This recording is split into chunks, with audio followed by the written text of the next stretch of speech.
Olá, boa noite. Sejam bem-vindos a mais uma live.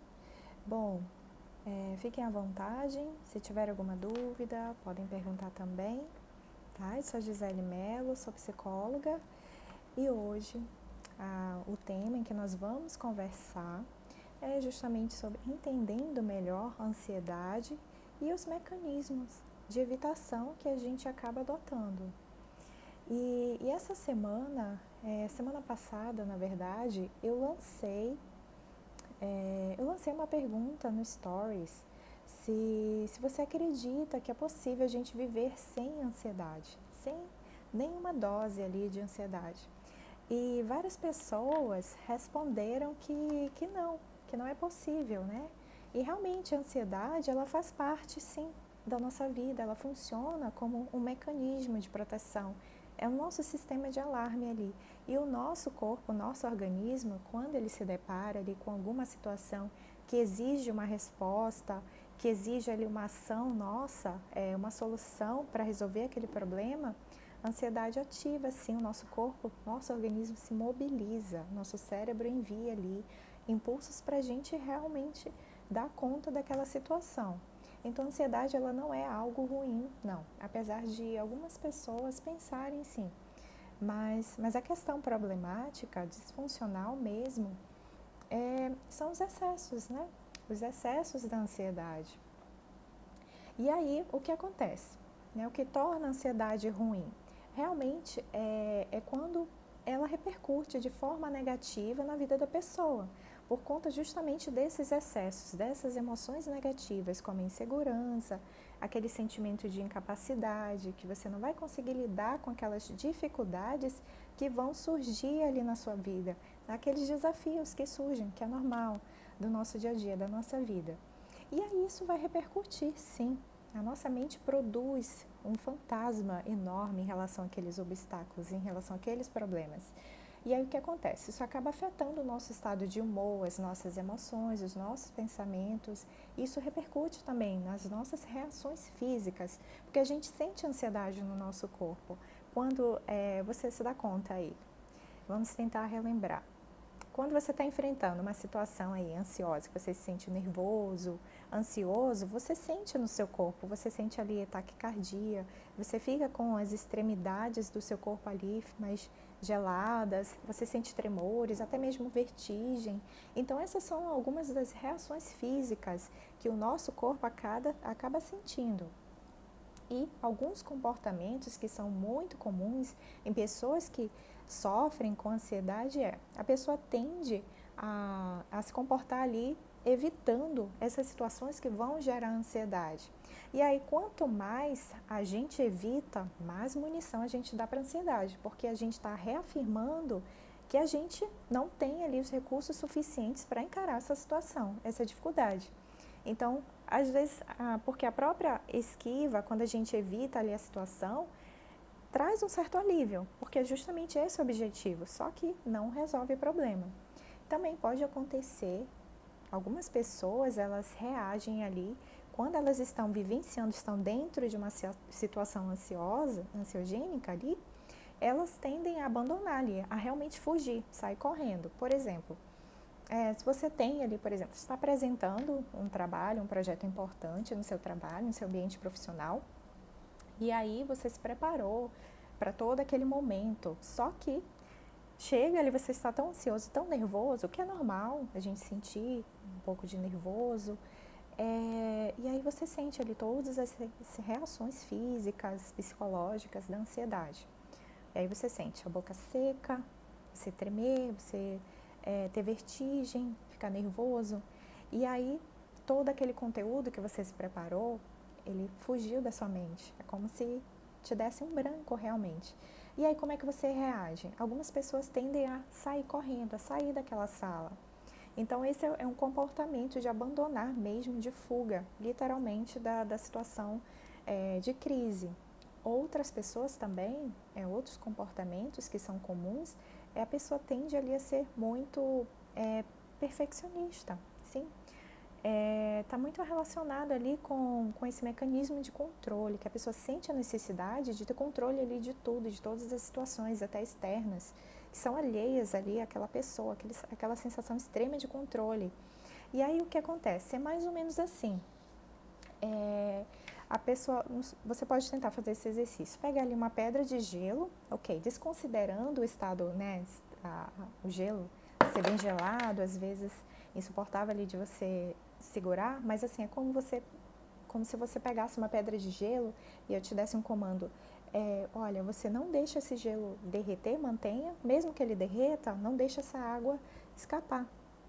Mas, em algum momento, por mais que você cerre as suas mãos, a sua mão, esse gelo ele vai derreter e essa água vai escapar por entre seus dedos. Então, por mais controle que você tente ali dedicar para a situação, não tem como.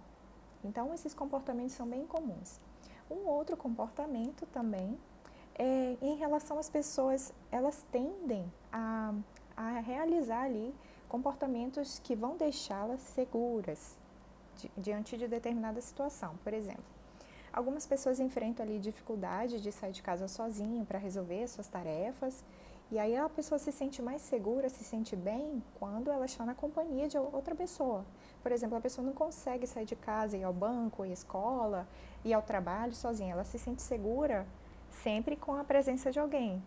Então, essa é uma outra tendência, nesses dois comportamentos, né, de evitação e de segurança, que vão sustentar ali, vão realmente dar mais força, mais poder para essa ansiedade, para essas crises.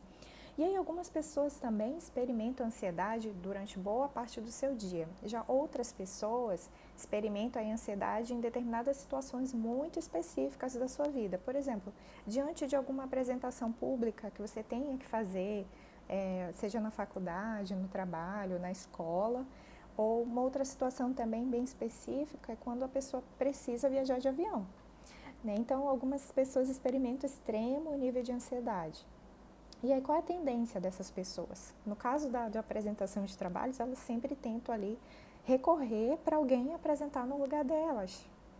E aí a vida desse sujeito acaba ficando muito restrita, né? Porque até acontece de até no dia da apresentação a pessoa se sentir tão mal que ela acaba faltando ali a apresentação do trabalho. E no caso das pessoas que têm medo de viajar de avião, ela faz um esforço, assim, extremo. Em uma viagem ali de avião que ela chegaria ali no destino dela em 2 dias, em 2 horas, 3, ela faz um percurso através de um outro meio de transporte, já que ela não consegue lidar ali com aquela ansiedade que ela sente. Então ela leva ali longas horas, um dia inteiro dirigindo para fazer o mesmo, para chegar no mesmo destino. Então assim, há um esforço, um desgaste muito grande que essa pessoa sente, que ela atravessa. Então a vida dessa pessoa acaba ficando muito restrita, né? Restrita e com muito sofrimento presente também na vida dessa pessoa. E aí, para ela, isso acaba sendo normal, cotidiano, porque é isso que ela tenta ali adotar, é o que ela tem para fazer, porque ela não consegue enxergar a solução para essa situação que ela enfrenta, né? Para ela, ok, isso é a minha vida. Só que não, né? A gente encontra, sim, tem solução para isso, né? A psicoterapia é um recurso, que ajuda, sim, a essa pessoa a enfrentar as suas dificuldades, sim.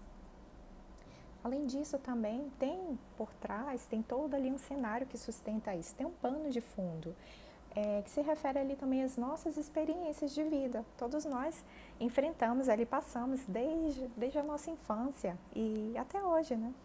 A gente passa por várias situações na vida e tudo isso contribui sim para desencadear essas crises de ansiedade.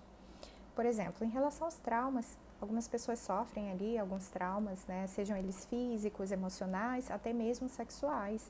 Sim, infelizmente, todos esses traumas eles podem contribuir, eles são um ingrediente para um futuro transtorno, a instalação de um transtorno de ansiedade. Também, em relação se a pessoa experimentou ali acidentes, né, teve ali algum tipo de experiência de morte, de violência, algum enfrentamento de alguma doença grave, perdas de pessoas significativas na sua vida, se foi complicado ali para aquela pessoa enfrentar essas perdas. E também as coisas que a gente aprende, que ensinam para a gente desde a nossa infância. Por exemplo, não sei se acontece né, com vocês, mas assim, comum. No tempo dos nossos avós, a gente ouvia, né? Eu falei, nossa, quando o calçado caía, assim, com o solado virado para cima, a gente tinha que desvirar o calçado, porque se não fizesse isso, alguém da nossa família, alguém poderia morrer. E a gente cresce acreditando nisso, né? Ou então, se varreu o seu pé, você não casa. Então, tudo isso vai construindo uma base, né? Ali contribui para uma predisposição, sim, né? de várias situações na nossa vida. Até mesmo em relação também o que a gente consome de conteúdo, de informações. Uma prova muito clara disso, muito óbvia, é o que aconteceu aqui no início da pandemia. Nós fomos ali bombardeados por vários conteúdos que chegavam para a gente. Isso mobilizava ali muita ansiedade em várias pessoas. E também outras situações em relação às experiências que parecem aqui para a gente como enormes, né? Experiências que a gente não consegue lidar da nossa vida. Nossa, isso aqui é demais para mim, eu não tenho recurso suficiente para enfrentar isso. É muito comum em términos de relacionamentos que você está muito vulnerável, está fragilizado e você, nossa, eu não vou conseguir sair dessa, eu não vou conseguir superar isso. Então a gente enxerga o nosso problema sobre uma dimensão muito grande. Outras situações também da nossa vida, no caso de promoção, de assumir um novo cargo, a gente não se sente ali capaz, aquela situação é demais pra gente. Ou quando você se casa, tem filhos. E aí todos esses aspectos da vida, essas situações acabam gerando ali, tomando uma proporção, né, que você acredita que não vai dar conta disso. Então, provavelmente, se você realmente refletir aí sobre toda a sua trajetória de vida, sobre os eventos, os enfrentamentos que você fez ao longo ali da sua vida, né, inclusive em relação à sua dinâmica familiar também, tudo isso pode estar por trás, sim, da instalação de um transtorno ansioso. E aí você pode sentir também que você não consegue desacelerar sua mente, e isso acaba desesperando você. É como se você não tivesse controle ali da sua mente, a sua mente nunca para, não consegue descansar, né? Isso realmente pode ser muito angustiante. Porque os problemas, quando a gente está enfrentando ali no momento da crise, eles parecem assim, gigantes diante da gente. E a gente acaba se sentindo ali como um grãozinho de ervilha, né, diante deles. E aí também, o que você tende a fazer? Você acaba adotando esses dois tipos de comportamentos, de esquiva e de segurança, né? Porque num primeiro momento, isso ajuda a gente a se sentir melhor em um espaço curto ali de tempo, né? Quase que imediato. Só que, na verdade, esses comportamentos, eles acabam prolongando ali a ansiedade e acaba tornando essa ansiedade pior com o passar do tempo. Você acaba reforçando isso. E além de restringir a sua vida, aí você se sente incapaz. E por que piora o quadro da ansiedade quando você adota esses dois comportamentos? Primeiro, quando a gente não enfrenta, quando a gente não se aproxima, quando a gente não busca ali informações acerca desses problemas, acerca dessas situações de dificuldade, a gente não tem como aprender novas formas ali de enfrentamento, como lidar, como tolerar com a ansiedade, se a gente está sempre evitando. Um outro ponto é que a gente não aprende ali estratégias de enfrentamento. Se a gente não está em contato, então não tem como a gente aprender novas habilidades, né, para lidar com elas, nem com as situações que desencadeiam.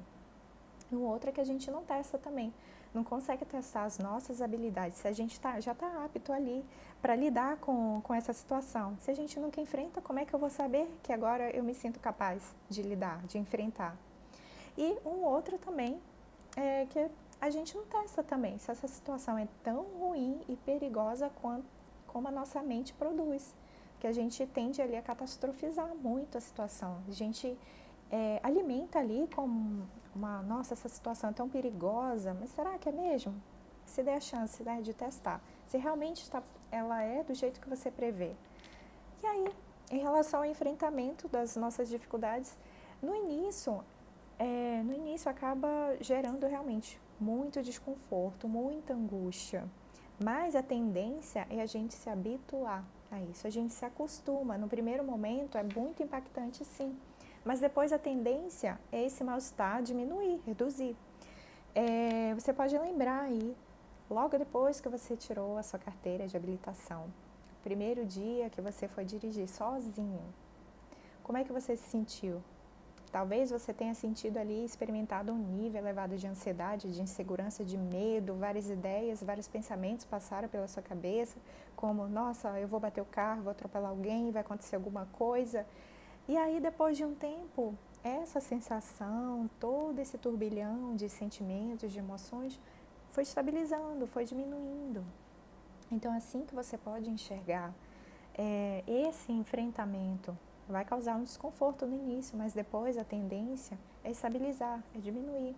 E aí você fortalece, sim, seus recursos. Você vai explorando outras possibilidades de lidar melhor com isso.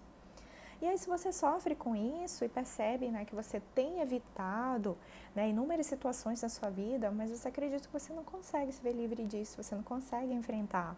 Então, também a crença de que muitas pessoas pensem aí que elas, nossa, estão sofrendo sozinhas, que isso só está acontecendo com elas, que elas são esquisitas, nossa, eu acho que isso é só produção da minha mente. Não, isso é um sofrimento, é uma dor de muita gente. Tem muita gente sofrendo sozinha, calada, não pede ajuda, porque acredita que o problema é que ela está errada, é só ela no mundo que está passando por isso. Mas infelizmente há muitas pessoas que atravessam o mesmo tipo de sofrimento e não buscam ajuda, não têm ajuda. Podem ser vários fatores por conta aí de várias situações, né? Ou a vergonha, o medo do julgamento também, o próprio desconhecimento que a pessoa não sabe a dimensão do sofrimento e dos prejuízos que tudo isso pode causar na vida dessa pessoa. Né?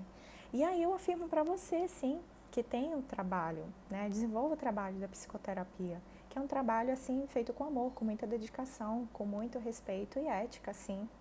Na psicoterapia, o paciente ele chega ali bem fragilizado, vulnerável, não enxerga a saída, possibilidades, porque ali talvez é o último recurso que ele está tentando, porque ele já tentou várias outras formas, mas não funcionou.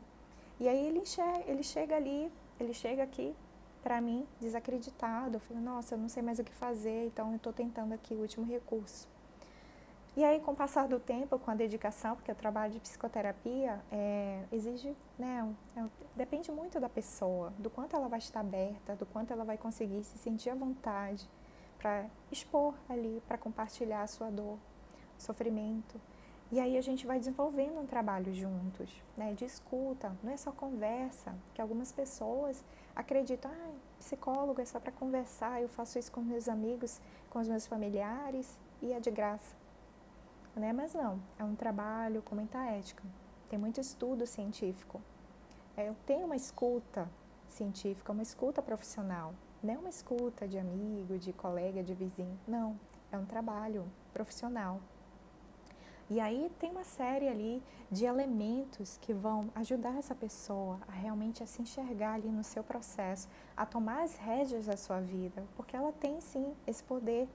Ela só precisa de um suporte, de um auxílio ali, porque eu sou só uma ferramenta. Mas o trabalho crucial é do paciente, é da pessoa que chega ali para mim, tá?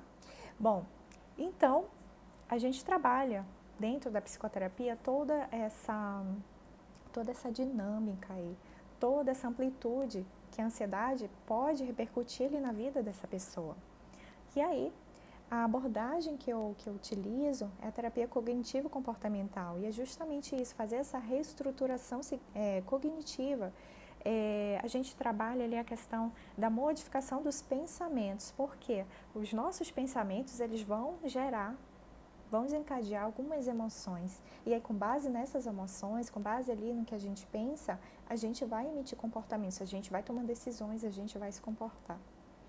E aí, é justamente essa a ideia, né, da terapia cognitivo-comportamental, uma ferramenta muito importante no meu trabalho, em que a gente trabalha muito com o paciente, diretamente com o paciente. O paciente tem que estar engajado ali no processo, ele tem que se responsabilizar, se comprometer para o processo funcionar com ele. Que a gente quer, né, claro, que a gente visa aqui o bem-estar do paciente, a qualidade de vida, é isso que eles buscam.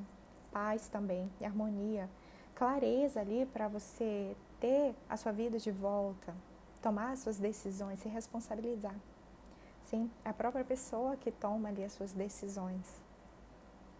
Bom, e aí Esse processo de psicoterapia geralmente acontece através ali das sessões, é uma vez por semana, tem um tempo aproximado ali de 50 minutos a 1 hora, e a gente, claro, respeita ali, tem a questão do sigilo, porque tudo que o paciente leva, traz aqui para mim, fica aqui guardado, tá? Então, assim, tem essa questão ética, o sigilo, não tem a questão do julgamento, porque às vezes as pessoas pensam, ai, nossa, o que vai pensar de mim?